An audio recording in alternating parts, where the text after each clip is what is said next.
Hello friends, मैं विशाखा फिर से एक नए वीडियो के साथ आप सभी के सामने। वैसे तो मेरी वीडियोस काफ़ी अलग और बहुत लेट आते हैं बिकॉज़ मैं नए नए टॉपिक्स पे वीडियोस डालना ज़्यादा बेहतर समझती हूँ। तो चलते हैं वीडियो की तरफ। आज का वीडियो बहुत ज़्यादा इंटरेस्टिंग होने वाला है, तो स्टार्ट टू एंड तक देखना बिल्कुल भी ना भूले और स्किप तो बिल्कुल भी नहीं करो, क्योंकि इसका एक एक पॉइंट आपके लाइफ से जुड़ा हुआ है, आपकी हेल्थ से जुड़ा हुआ है। जिस किसी ने भी मेरे चैनल को सब्सक्राइब नहीं किया है वो कर लीजिए, ताकि सबसे पहले आपको मेरी वीडियोस देखने मिले। और ज़्यादा से ज़्यादा इसे शेयर भी कीजिए, ताकि आप तो होंगे ही, लेकिन आपके आसपास रहने वाले लोग भी सारे अवेयर रहे इन सब चीज़ों से। तो जैसे कि हमने बात की हेल्थ पे, तो कैसा है कि हेल्थ मतलब हम लोग सोचते कि नहीं, अच्छा डाइट कर लेंगे तो अच्छा दिखेंगे, अच्छा खाएंगे तो अच्छा रहेंगे, सेहत अच्छी रहेंगी। लेकिन क्या आप जानते हैं जो सब्जियां हमको तरोताज़ा दिखती है, हरी भरी दिखती है, क्या वो नेचुरली पकी हुई है या किसी केमिकल से पकाई हुई है? सेम वैसे ही हम लोग बात करेंगे फलों की। तो क्या आप जानते हैं कि जो फल हमको पके हुए अच्छे तरोताज़ा दिख रहे हैं, क्या वो नेचुरली पके हुए हैं या डायरेक्ट पेड़ से तोड़ के आपके सामने बेचने के लिए रखे हुए हैं, या फिर किसी केमिकल के यूज़ से? तो आज जानेंगे हम लोग इसके सारे डिटेल्स कि हम लोग मतलब क्या गलतियां करते हैं, जिसके कारण हमको बार बार क्लिनिक जाना पड़ता है, बार बार हमारे हेल्थ में कुछ ना कुछ प्रॉब्लम होते रहती है। तो चलते हैं वीडियो की तरफ। हम लोग अक्सर मार्केट जाते हैं और सोच में पड़ जाते हैं कि कौन सी सब्जियां खरीदे, कौन से फ्रूट्स खरीदे, हमको समझ में ही नहीं आता। तो इसका रीज़न ये है क्योंकि वो सब्जियां, वो फल बहुत ज़्यादा हरे भरे, बहुत खूबसूरत और बहुत अच्छे दिखते हैं दिखने में।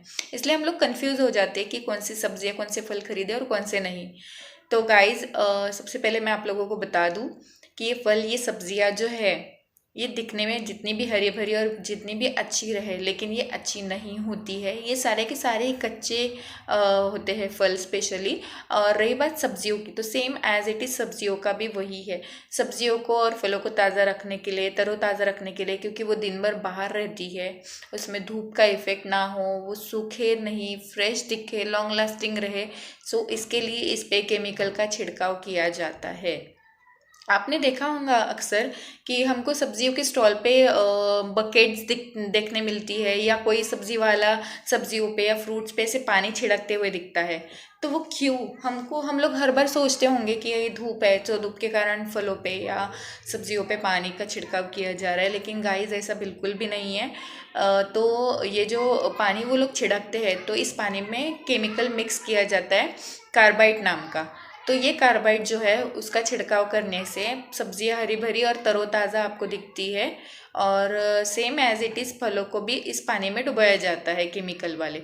उसके कारण फल भी पक के रेडी हो जाते हैं एक 4-5 घंटे में। उसके बाद अभी ये तो हो गया पुराना। अब मार्केट में एक नया प्रोडक्ट आया है जो कि है मेड इन चाइना, जिसका नाम है इथेलिन। ये इथेलिन बहुत ही ज़्यादा घातक है, बहुत ही ज़्यादा जानलेवा है। ये किसी लिक्विड या किसी पाउडर फॉर्म में ना हो के ये गैस है। ये एक तरह का एक गैस है ये, जिसकी बहुत गंदी स्मेल आती है। अब मैं बताती हूँ इसको यूज़ कैसे करते हैं। कंटिन्यू सुनते रहिए, देखते रहिए। इसके छोटे छोटे टी बैग्स जैसे पॉकेट आते हैं, छोटी छोटी सी बैग्स आती है। फॉर एग्जांपल के तौर पे मैं आपको बता देती हूँ, मेरे पास एक टी बैग है। ये टी बैग है एज इट इज़ सेम ऐसे ही पूरे वाइट कलर में वो होती है। अब इसका यूज़ कैसे होता है मैं आपको बताती हूँ। वो लोग क्या करते हैं, ये जो टी बैग मैंने जैसे दिखाई, सेम वैसे ही ये इथेलिन का बैग होता है, छोटा सा पाउच होता है, जिसको ये लोग गीला करते हैं पानी में डुबो के। फिर उसको सब्जियों के नीचे या फलों के नीचे या सब्जियों के फलों के बीच में रख देते हैं। तो वहाँ से फलों का, सब्जियों का तरोताज़ा होना, फलों का हरा भरा होना और फलों का पकने का जो प्रोसेस है वो वहाँ से शुरू हो जाता है। और ये फल जो है ये 5-6 घंटे में पक के रेडी हो जाते हैं बिकने के लिए। सेम एज इट इज़ वैसे ही सब्जियों का होता है। सब्जियों को जो चिमी हुई जो सब्जियां है, जो मतलब डाउन हो गई है, जो बिकने के लायक नहीं है, तो ऐसी सब्जियों को भी ये अगर इस इथिलीन के बैग के ऊपर रख दे तो ये तरोताज़ा और फ्रेश दिखती है, जैसे मानो अभी ही खेत से उखाड़ के लाए हो या खेत से तोड़ के लाए हो, ऐसे ये दिखती है। तो ये बहुत ज़्यादा घातक है गाइज। ये अगर हमारे बॉडी में जाता है या हम लोग ऐसी सब्जियां खरीदते हैं तो ये बहुत ज़्यादा हार्म कर सकता है, हमको ही नहीं तो हमारे छोटे बच्चे हैं उनको भी ये बहुत ज़्यादा हार्म कर सकता है।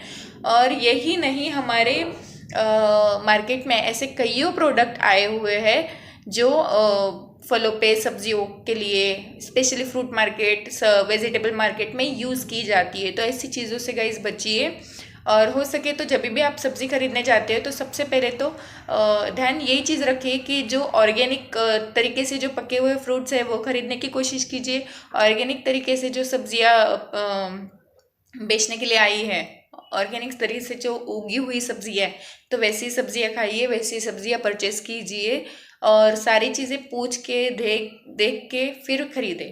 ऐसे ही तरोताज़ा दिख रही है इसलिए मत खरीदिए, नहीं तो आप नुकसान में आ सकते हो। आपको इसके साइड इफ़ेक्ट भुगतने पड़ सकते हैं, आपको ही नहीं तो आपके सारी फैमिली को ये सारी चीज़ें भुगतनी पड़ सकती है। इसको आपको अवॉइड करना चाहिए।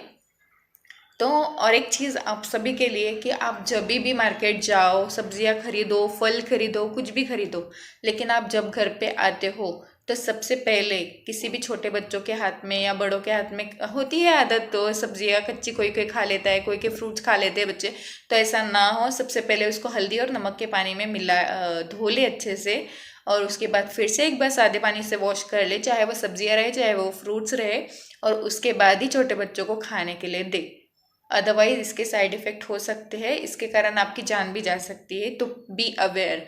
और बहुत सारी ऐसे केमिकल्स है तो पता करिए, और आप भी बचिए और आपके आस पड़ोस वालों को भी बताइए और बचाइए, या आपके हाथ में है। सो मिलते हैं ऐसे ही वीडियो के साथ नेक्स्ट टाइम। तब तक के लिए थैंक यू।